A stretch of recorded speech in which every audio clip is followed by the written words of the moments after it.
the cult that walks neighborhoods at 3 a.m.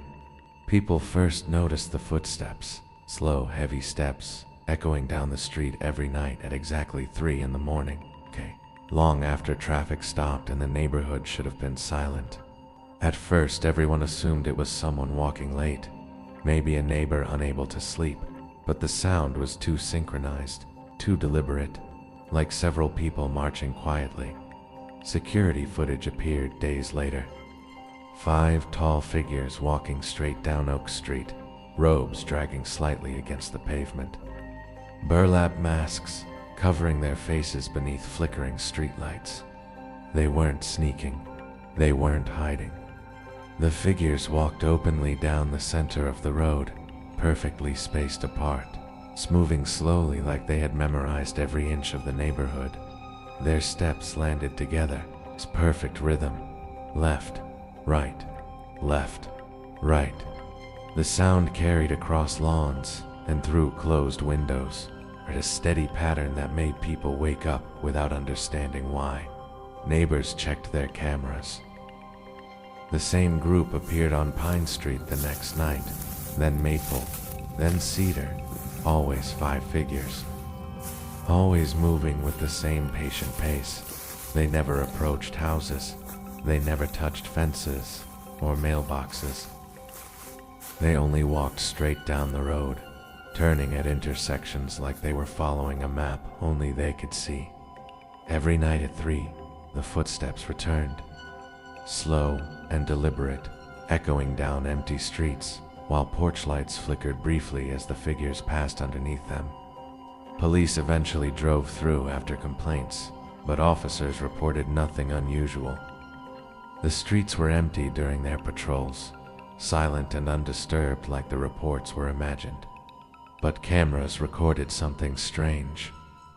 The masked walkers appeared only minutes after patrol cars left, continuing their slow march through the neighborhood grid without hesitation. The pattern became obvious. Each night they covered a new street, expanding their route like surveyors mapping territory, slowly walking past every house in the entire neighborhood. I stayed awake one night, just to hear it myself, a tree exactly. The sound began outside, synchronized footsteps echoing across the asphalt like something ancient rehearsing a ritual. I peeked through the blinds and saw them. 5 tall figures moving down the road, masks stitched roughly from burlap, eye holes dark and empty under pale streetlight. They didn't glance at houses. Their heads faced forward the entire time, bodies rigid, arms hanging motionless as they moved with slow precision down the center of the street. When they passed my driveway, the porch light flickered suddenly, illuminating them for a moment before dimming again, leaving only the steady rhythm of their footsteps. I expected them to stop, maybe approach a door or look into windows, but they simply continued walking, maintaining their formation like soldiers marching through unfamiliar territory. At the end of the street, they turned around simultaneously. No signal, no spoken word. The entire group pivoted in perfect unison and began walking back the opposite direction. The next morning, my neighbor found something strange on his driveway. 5 small chalk circles drawn near the curb, spaced evenly like markers left by surveyors. More houses reported the same thing, small chalk symbols appearing overnight. Always 5 marks, always near the road where the figures had walked. The symbols were simple circles at first, nothing threatening, nothing obvious, just enough to make people uneasy about who had left them behind. The next night, the footsteps came again.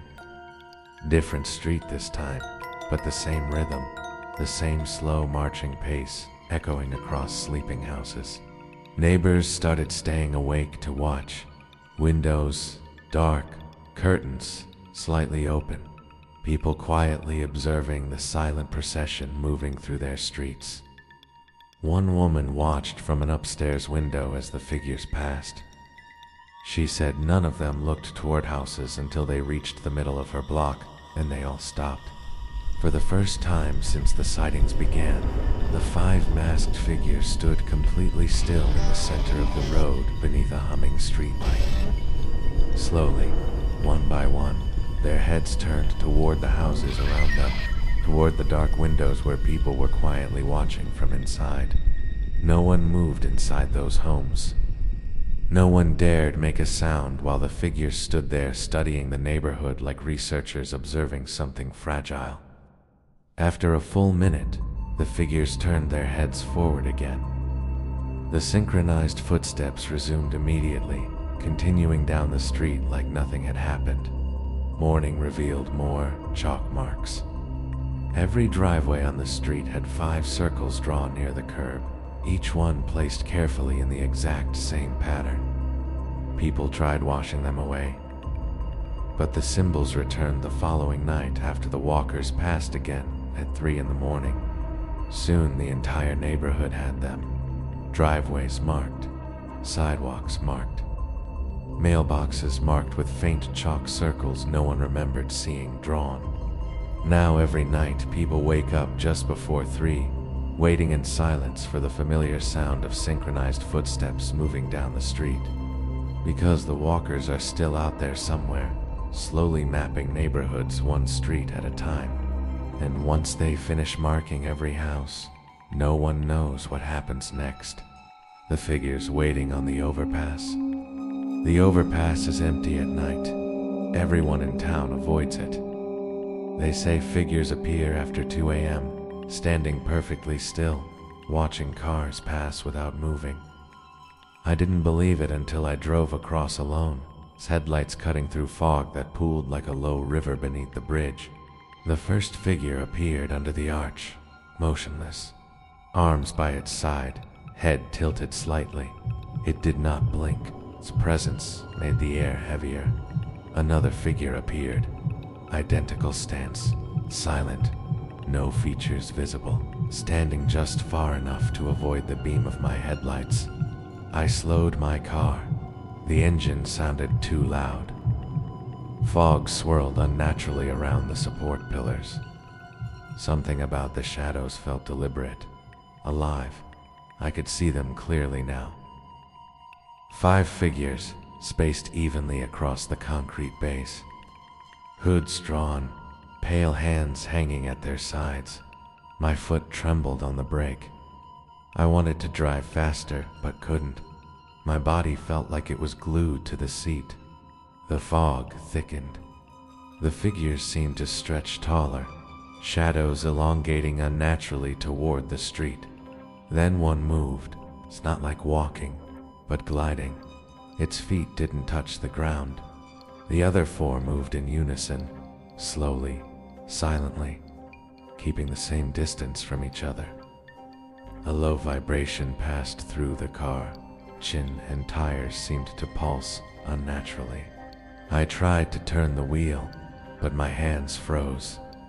The nearest figure raised an arm, slowly, deliberately. Its hood fell back slightly. A pale, featureless face stared at me through the windshield. Another figure raised its arm, then another. All synchronized, pointing in unison. The air around me shivered. Fog swirled against the glass. My heart raced in my ears. I realized I was moving too slowly. My car was creeping forward against my will. The figures did not walk. The Tay slid alongside the road, keeping pace with my vehicle. I blinked. Tayza. One figure was suddenly on the guardrail above me, watching silently. Tayza's second figure appeared, then a third. It's all on the bridge above, looking down. My headlights flickered. Sound like distant whispering carried through the fog. The figures on the ground began gliding closer, keeping perfect formation. I tried to accelerate. The car only moved inches. Another whisper came, clearer. Words I couldn't understand but felt threatening. The figures reached the edge of the headlights, shadows stretching toward me. I slammed the brakes. Nothing changed. Spah! The fog enveloped the car, muffling sounds from outside. One figure touched the hood lightly. No weight, but the chill went straight through me. Another tapped the roof. Same effect. My blood ran cold. I tried to reverse. Fog thickened instantly behind me, swallowing the road. Suddenly, the figures all stopped, staring, silent, watching. I sped forward, finally breaking free of the fog. Headlights cut through the clear road ahead. Looking back, the overpass was empty, silent, normal, but I knew the figures would. Spricked, returned tonight, waiting, watching, always in formation. The people who mark houses at night. Everyone in my neighborhood talks about chalk marks appearing on houses after midnight, but nobody sees who draws them. I never believed it until I saw one on my own door. The circle was drawn in white chalk, roughly sketched, with a single line crossing it. Dust clung to the wood, still wet, as if it had been placed seconds before.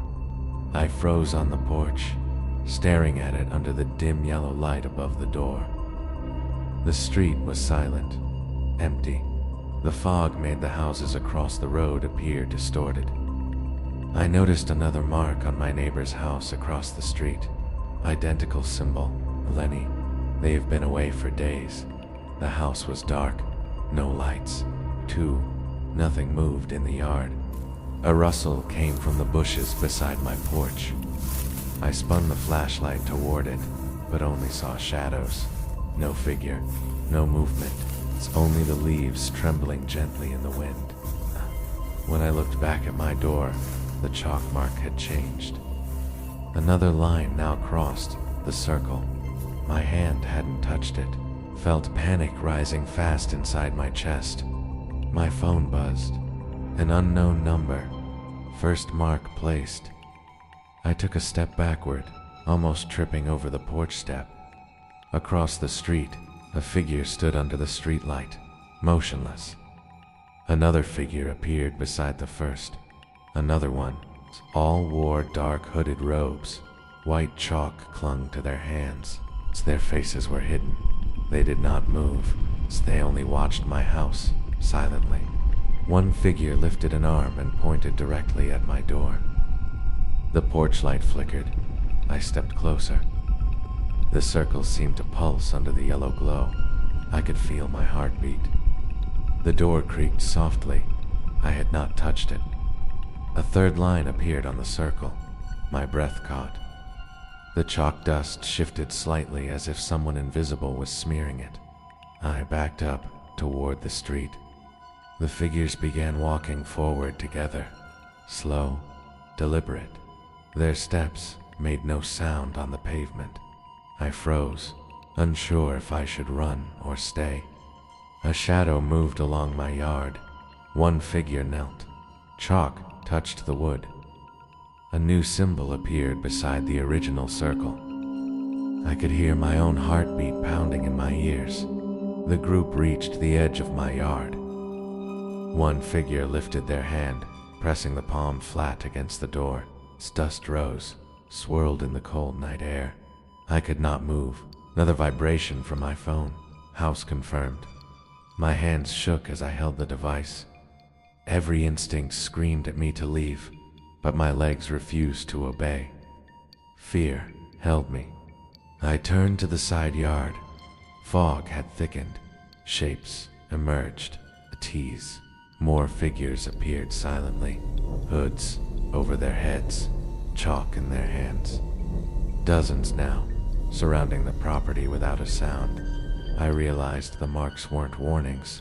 They were targets. Addresses, houses, chosen, claimed. I stumbled back. The figures advanced slowly. The chalked circle seemed to glow faintly under the porch light. A low whisper came from the nearest figure. Its words I could not understand, but the tone felt like a command. I stepped back further, tripping on the porch step, heart hammering wildly. I raised the flashlight again. The fog reflected the beam, scattering it. As figures at the street edges disappeared and reappeared closer, they were surrounding the house, moving impossibly fast and silently. The largest figure stepped forward, pressing a palm against the door. Dust rose. Chalk moved across the wood as if writing itself. My phone buzzed again. Silent scream, but vibration shook my fingers violently. I backed away. Each step made them shift, closing distances without sound. The circle on my door seemed to stretch and pulse, as if alive, reacting to my fear and hesitation. I ran for the alley behind my house. Fog thickened. T-shapes appeared, floating between trees and hedges. Each carried chalk. Each moved in perfect cadence with the symbols now etched on my door. I tripped on roots, falling hard. The figures stopped, only for a moment, then continued advancing. Each mark drawn in the air as they moved toward me, symbols glowing faintly before vanishing into fog. Finally, I reached the street. The figures paused. The chalk marks on my door remained, static, silent, but the energy of them hung heavy in the air, as if waiting for me to leave. I ran home, locked all doors, lights on, windows checked twice. Nothing, no sound. Only the faint outline of a chalk circle against my front door under the porch light. I waited until sunrise. The neighborhood seemed normal. The chalk marks were gone. The street was quiet, but I knew tonight, or the next, they would return. And when they do, they will be ready to claim the house again. Someone is testing every door in my neighborhood at night. Sometimes you wake up in the middle of the night and something feels wrong, even though the house is quiet. That's how this started. Just a feeling. The neighborhood was the kind where nothing really happened. Small houses, quiet streets, people who waved from driveways, but mostly kept to themselves. For years, the nights were silent. No traffic, no shouting, just the hum of streetlights and the occasional distant dog barking somewhere down the block. Then one night around 2:30 in the morning, I woke up suddenly, certain I had heard something outside near the front of the house. At first I thought it was nothing. Houses make sounds at night. Wood settles. Pipes creak. Your brain fills in the rest.